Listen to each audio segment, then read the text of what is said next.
Welcome to the Freedom Fridays podcast. With me, your host, Pete Clark, the Whispers guy. Work seems to expand to the time that we give it. And I've been investing my time, occasionally on a Friday, to explore how we use our time, our energy, our attention, and the impact it has on our identity. I've been exploring over season 1 some of the mindset shifts in the handcuffs of I have to the freedom of I choose to. And I've shared some conversations, some tips, some tools about how you might want to invest your own time, your own energy, your own attention. How you might want to, if you choose to, make some changes to your identity. How you might have freedom from I have to and design a life around I choose to. If that's of interest to you, then this is the podcast for you.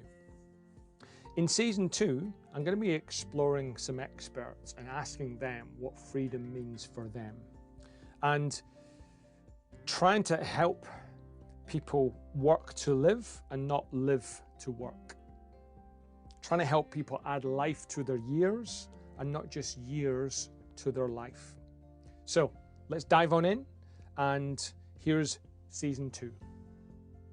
Pete has enjoyed his recent chats with guests of the Freedom Fridays podcast, and we are grateful for their time and expertise. We thought this would be a great time to recap some of the insights gained from these wonderful guests. This episode takes a look at our guests' answers to the question Pete uses to open each interview with. In terms of the work that each guest does, what should we be seeking freedom from? For the full list of guests featured in this episode, please see the show notes and links to their full episode for further details. We hope you enjoy this mid-season recap. First up, Pete chats with Dr. Christy Goodwin. Dr. Christy is one of Australia's leading digital wellbeing and performance experts. Christy is a researcher, author, speaker and media commentator who provides science-backed solutions to optimise wellbeing and productivity in a digital world. I think I get goosebumps when I talk about this. I think many of us, if we're really honest, are slaves to our screens. We are tethered to technology, both professionally and personally. We salivate like Pavlov's dogs every time we get an alert or a notification or the ping of an email. We cannot go, I call it going on holidays and going laptopless. We still need to take our digital appendages with us. Research tells us 90% of people reach for their phone before their partner first thing in the morning. And 47% of us allegedly engage in a behavior. I'm not going to look at you when I say this, Pete, but it's called toilet tweeting, using our phone in the bathroom. So I think that indicates to me that many of us are slaves to the screen. And technology is wonderful. I'm not, demonizing technology at all, but technology is designed to be our servant, not our master. And I think if most of us critically examine the relationship we have with technology, we would acknowledge that it certainly plays an important role, but switching off, digitally disconnecting is really, really challenging, but it is so vital for our performance. So for me, if I was to say, what is freedom? Freedom is certainly using technology, but using it in ways that is congruent with our most basic human biological drivers. I often talk about our biological blueprint. And I say, we're not machines. We're not designed to be plugged in, switched on, processing information all of the time. And so we have these, I call it a neurobiological blueprint, these human constraints that we all have to work within, but we're not. And so this is why I think technology is having a huge impact. I think there's very few facets of our lives where, technology is crept into every crevice of our lives. And it's here to stay. So we've got to start to find healthy and helpful ways to use it, because otherwise, as I said before, we will be that slave to the screen. Christy, well, you've triggered many thoughts. I've got already about 7 or 8, 10 lines of what about this? What about this? Thank you. That was a very interesting and triggering set of language. And the one that triggered me most was 90% of people reach for their phone in the morning before the partner. That's astonishing. Next up, we have Michael Hatton, an experienced speaker, trainer, coach, and author who helps leaders communicate, connect, and collaborate more effectively in order to bring out the best in those they lead. I think, again, it's probably a very similar answer. It is a set of rules that a person has been living by their entire life. Yep. That they either are unconsciously living out or playing to, or consciously aware of those rules, but not really sure about how they can disconnect from that set of rules that they play to. So I think a lot of the conversations I have with people are helping them raise their awareness of this internal rule book that they're playing to in their life. And I go back and I think to when I first started my business, someone said to me, they gave me probably one of the best pieces of advice. They said, figure out what game you're playing. And then when you figure out what game you're playing, you'll know what rules to play to. And when you know what rules to play to, it'll stop you from taking on really well-meaning but bad advice. And that was such a helpful piece of insight for me. And so it's allowed me to become more aware of the rules that I'm playing to, so that it actually helps me to play the game that I'm playing a whole lot better. Now, I think I understand what you mean, but can I just check maybe for the listeners, what do you mean by the game that you're playing? I'm assuming you don't mean Monopoly. I mean, I'm a very competitive board game person. And so I could mean Monopoly in one sense. I think the game that I'm playing could be a whole lot of different spheres of life. For me, it could be the business game that I'm playing. Like it could be, how am I running my business? As a solo entrepreneur, I play to a set of rules, and that's the game that I play, as opposed to someone who's potentially building a large business that they're scaling. It could mean the game that I play in terms of my own personal life and where I feel like I'm supposed to be. Is it the, married with 2 kids with a white picket fence? Like, is that the game that I'm playing? The game of life. It could be the friendship game. Like, what kind of friendships do I want to have around me in my life? There's a whole bunch of these different games. And so they potentially all have very different set of rules that come with it.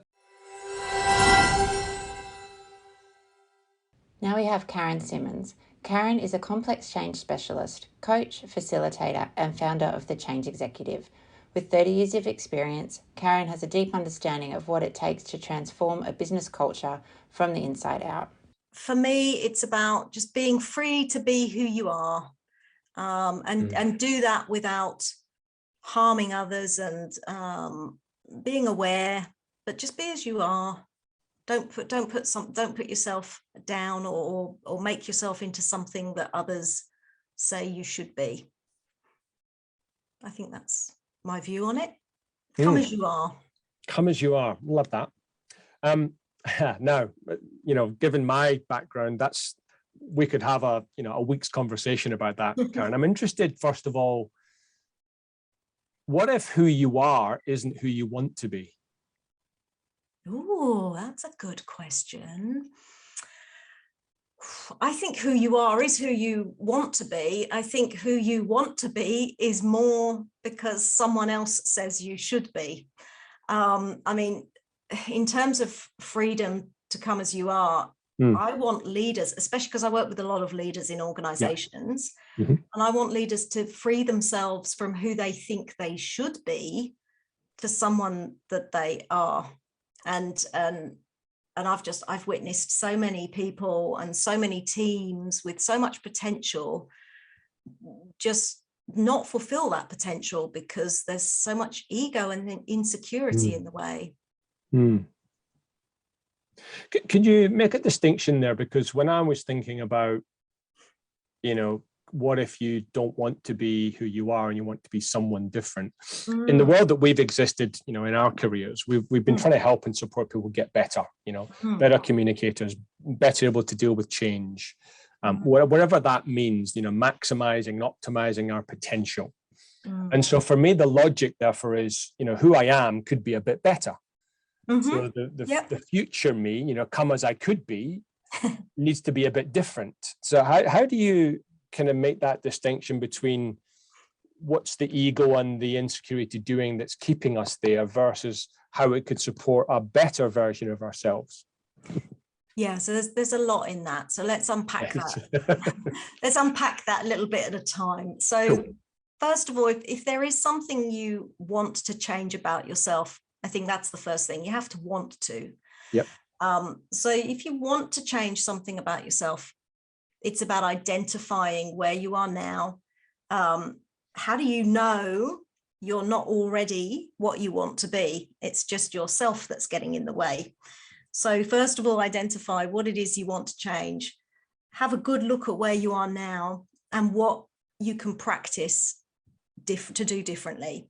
A lot of it is about self-reflection, practice, acquiring some new knowledge, looking at people who act, behave, talk the way you want to, and then really unpacking that and starting to develop a plan for yourself around what little things about yourself can I change every day.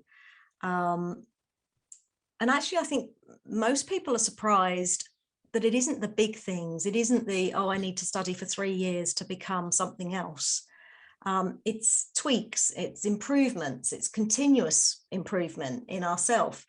And even the best kind of coaches, yoga instructors, mental health practitioners, all those people will always say it's a lifelong practice.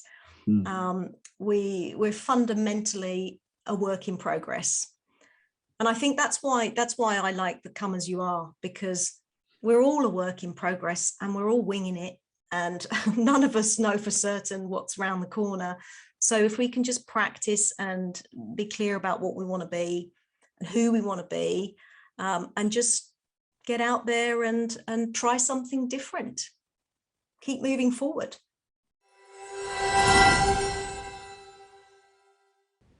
Coming up, we have Gabrielle Dolan. Gabrielle, or Ral as she is known, is a highly sought-after keynote speaker, educator and author who has found her calling as a global thought leader in strategic storytelling and real communication. Freedom to me is always choice. That's what freedom to me is. Like, even if you talk about financial freedom, it's about choice. And that to me, it's what true freedom is, because there's a lot of people that don't have choice. They don't have choice in the job they do, and, based for a whole lot of reason, but freedom to me is choice. And I still remember really early on in my early 20s, and I actually I didn't even know whether I wanted to have kids or not. And I remember making financial decisions like superannuation. I remember at the age of 22 putting 17% of my pay in super, which is probably not the greatest financial decision, but I always remember, if I ever decide to have children, I want to have the choice of going back to work. I don't want to have to go back to work because I can't afford not to. And to me, that's what freedom's all about, is choice. How would you, there's loads of places we can go with that. I'm interested, first of all, given the world that we live in, there are so many choices. You could argue, you go to the supermarket and it's no longer, tea or coffee. It's 100 different brands of tea, left, right, north, south. How do you help or reconcile when there's so many choices? I love the the FOMO, the fear of missing out. I love that it sort of changed to JOMO, which was the joy of missing out. And okay. I think because, and you're right, there's so many things you can do. So I live by the philosophy of, just because you can do it doesn't mean you should do it or you need to do it. So I think you need to have freedom and around your choices. And to me, work-life balance and all that type of stuff is getting good at saying no to things that you just don't, if it doesn't really excite you or energize you or you get something out of it, then the answer is no. You shouldn't be just doing things out of fear of missing out or doing things out of, expectation that you should do it. So it's been really, I think, just really clear on that doesn't give me energy. So the answer to that is no. I introduced you as someone that I've, having had a conversation behind the scenes, felt that was someone who was probably living the Freedom Fridays philosophy, where you take the school holidays off. Would you just give us a little bit of background to that, and maybe in 3 parts, a little bit of background, how you came to that commitment and some of the challenges you've had on the way on keeping the commitment? Yeah. Okay, great. All right. So Pete, look, I left my corporate job 17 years ago. So I worked at National Australia Bank. So I got the standard, 4 weeks leave. I was working when I left NAB, our kids were like 2 and 5. So I was working part-time. So there was a little bit of freedom there, I guess, and had brilliant managers that allowed me pretty much to do and work as little as I wanted to. But when I left and I started teaching people storytelling. It'd be fair to say that, trying to sell storytelling into corporate 17 years ago, it wasn't very popular back then. So I had quite a bit of time on my hands, and which was fine. The kids were young, all good. That was good. And then as it started to go, and as storytelling became really popular, and it got to the point where my husband wanted to leave his corporate job. And I remember thinking, okay, I need to take this quite seriously. I need to be earning now as much money for him to feel comfortable leaving, because, he had fully supported me when I left the corporate role. And so I did, and I literally quadrupled the salary, which means I quadrupled my work. And I had a year that I was working a lot and traveling a lot. And it got to the point where I thought, this is good, but not sustainable. And this is not how I envisage what a successful business and life would look like. So I think after I got to the point where financially, we were okay, we were good. And I think because there was so much work coming in from the business, you sort of get over that thing of, what if no one buys me ever again? And that stays for quite a few years. So I guess I had the confidence to say, you know what, I think I can just draw a few lines in the sand, and some of those things. And I started with not working school holidays. Next up, we have Conor O'Malley, an executive coach for leaders who want to learn and be more effective leaders of their business, their team, and in society. Conor is also the author of Trust, Begins and Ends with Self, and the creator of the life and coaching philosophy, Observe, Choose, Act. Freedom for me in this context is in two domains, Pete. One is, I'll say, an internal freedom. Is how do we free ourselves to potentially do our best work? How do we free ourselves to be our best self? How do we free ourselves to be the best person and partner, father, husband, the friend that we can be? So there's an internal freedom, which then potentially gives us an external freedom, which is the way in which we do things. And, you mentioned, look in my profile, and you'll know that I bring this distinction to the world, again, through my learning and standing on the shoulders of others and my learning, of our way of being and our way of doing. And as soon as I heard the notion of, freedom, it brings that distinction of being and doing. Okay, thank you. I'm already assuming this could go on for quite a while. This is both in our sweet spots here. Let me start by, when did you come to this conclusion? Very good question. When did I first learn about the notion of way of being? Which I know is not I'm not trying to do that now. The question you meant to ask, Pete, was, I will answer your question. But I feel it needs a wee bit of context, which is in 2017, I left the executive world of corporate leadership, essentially in the supply chain, to move into the world of coaching. And through that, I came across a particular philosophy of coaching, of which was around our way of being. And there's a core learning that I kind of was privileged to learn through.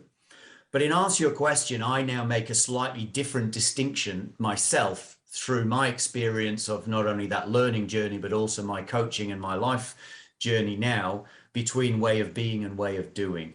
So when did I actually make this distinction? Maybe 12 months ago, after I wrote my book. But even in my book, it still is, I'll say, more of the theoretical distinction of this philosophy of coaching called ontology. And I would say now, which is why I guess I'm doing my second edition of the book, because I feel it needs tweaking to now my distinction of what is way of being and way of doing, which is internal freedom and external freedom, using the language of earlier on. So maybe a year. To finish off with, we have Helena Clayton, a leadership development coach, consultant and facilitator based in the UK.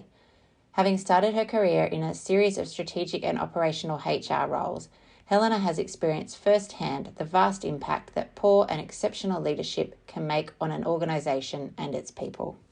I think freedom is two things in that work. I think in my coaching, it's, well, perhaps across the piece, I think it's about helping people see that they have choices and options more than they know or more than they think or feel they do.